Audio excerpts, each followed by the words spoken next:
Good morning বন্ধুরা। দেখো সকাল সকাল একটা জায়গায় চলে এসেছি, সেখানে কাজ মিটিয়ে নেওয়ার পর বাড়ি ফিরে এসে সেরকম আর ভিডিও করতে পারিনি। যা গরম পড়েছে, তোমাদের ওদিকে কেমন গরম পড়েছে সেটা কিন্তু কমেন্ট করে জানাও।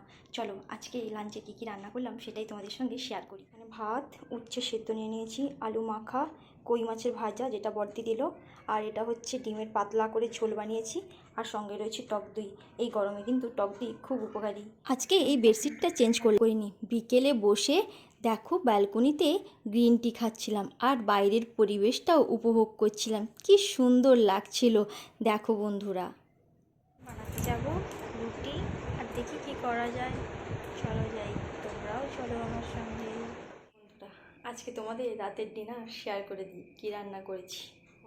আজ বানিয়েছি রুটি, সঙ্গে নিয়েছি কলা, আর করেছি সিমুই। কেমন লাগলো জানিও। টাটা।